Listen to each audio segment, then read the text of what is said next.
that people are threatened by losing their homes because of an adjustable rate. As they get older, can't afford to pay it. Those are the people who pay their mortgages, who need that help to get the rates down. And it wouldn't hurt anybody. It could actually tag on a couple of years on the end, and then the family could inherit the home with the mortgage.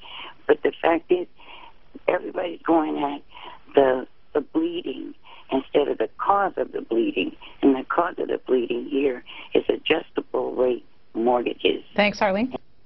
Arlene, thank you for your question.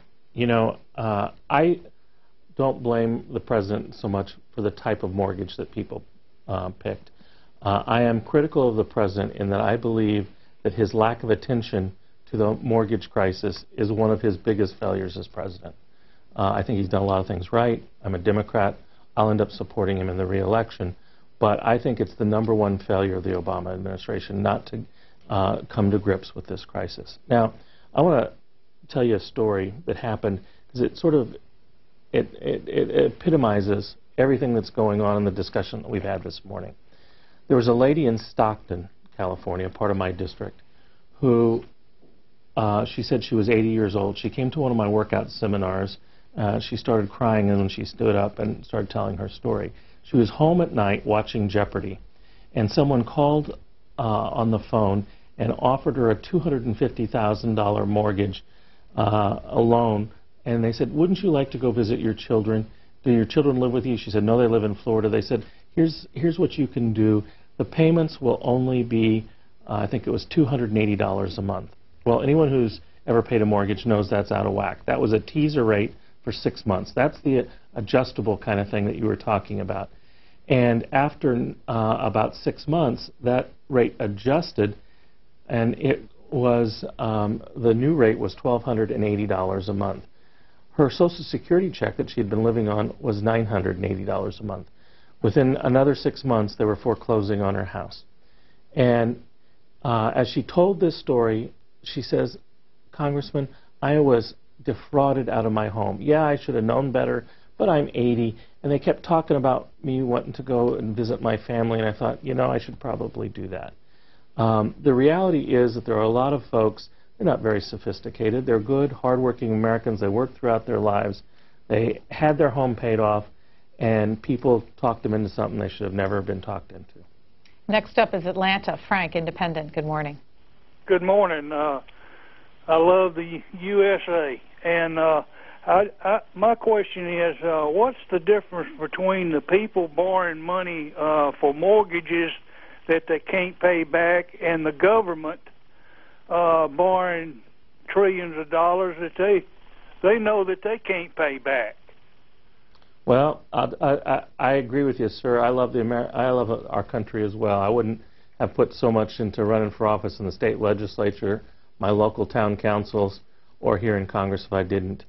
The reality is that people ought to be able to pay back what they commit to taking. My grandfather was an immigrant to this country from the Azore Islands in Portugal, and he did business on a handshake. And he said to me a number of times, "Son, if you can't pay your debts, don't engage in taking them out." He always did business on a handshake. Sometimes he got bilked, sometimes he made better friends, but he said he always had the honor of doing the right thing, and we need to do that in America. You have to do the right thing when everybody's watching, and you have to do the right thing when nobody's watching. Lee, who goes by Cast Iron Strawberry on Twitter, gives us this thought: the bank should take the haircut, not you and I. We have just a couple minutes left. Next is Brooklyn. Lenny, Democrat. You're on the air. Hello, Lenny. Yes, Gail, good morning. Good morning. Good morning, Lenny.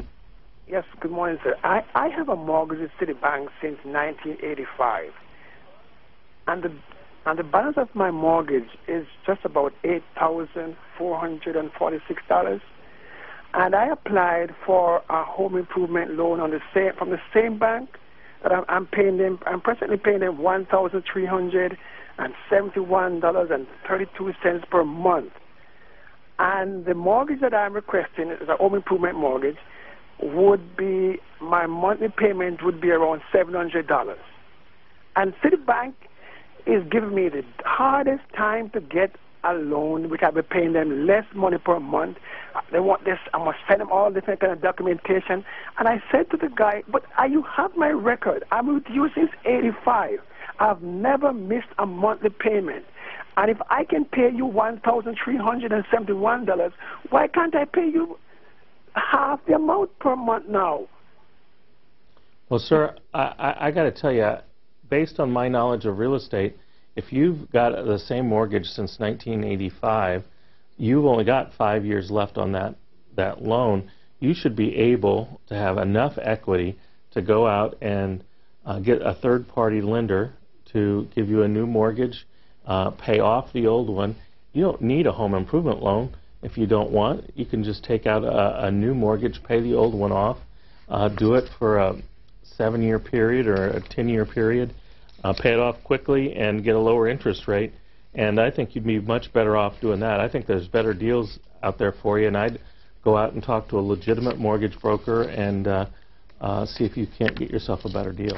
We are out of time. We're waiting for the House to come in session today. You are a member also of the Foreign Affairs Committee. Secretary Clinton will be there today. How concerned are you about the situation on the ground in Afghanistan, which is what she's talking about? Well, I think Afghanistan and Pakistan are very much together in the concern that Secretary Clinton